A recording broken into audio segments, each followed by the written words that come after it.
First off, tell me your name, please. Okay, my name is Bill Ruth, R-U-T-H. And what branch of the service I were was you in? with the 3rd Armored Division. That's this patch insignia right here. The Spearhead? The Spearhead Division.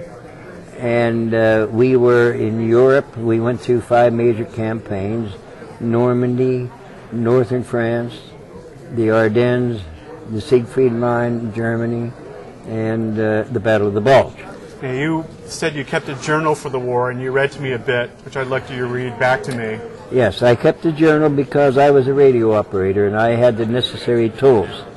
A pencil and a clipboard.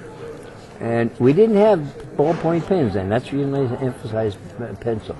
Now, okay. I'd just like to talk. This is my whole 3 years of service right here. And for me to confine this to 5 minutes is going to be very difficult. But I'm picking out a description of what we encountered at the tail end of the war when the 3rd Armored Division took the Nordhausen concentration camp. This is what I said.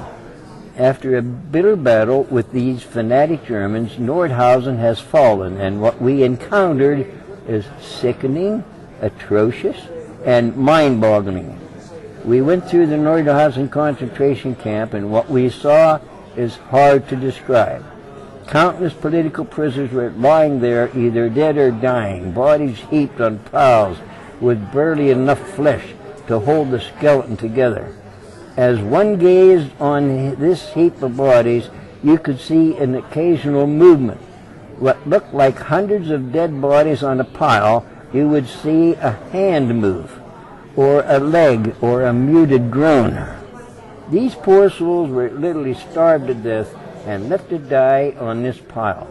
The stench was terrible, conditions filthy, and the task at hand was monumental. Sorting out these bodies was a ghastly and sickening task.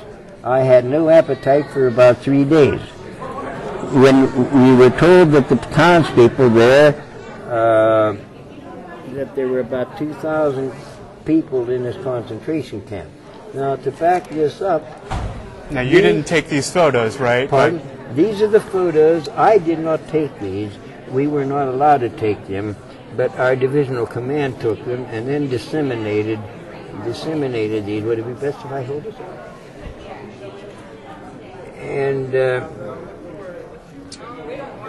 And here's some more. This pile here is the one that I referred to, is the muted groans coming from these bodies. There'd be hands moving, legs moving, and of course this is one that they were ready to put into an incinerator. And this was terrible. And the thing that bothers me, we have naysayers to this day says that the Holocaust never happened. So another description I'd like to give was the bombing of St. Lo. That happened on the 25th of July. You remember the Normandy campaign? We were stalemated there because of the hedgerow fighting. And the Germans had their main headquarters at St. Lo, and they were very heavily defended. We sent over, both the British and the Americans from England, squadron after squadron after squadron of planes, dropping thousands and thousands of bombs. And it was the most awesome sight that you could ever see. The squadrons, it was a beautiful sunny day. And as these squadrons went by, it was like an eclipse.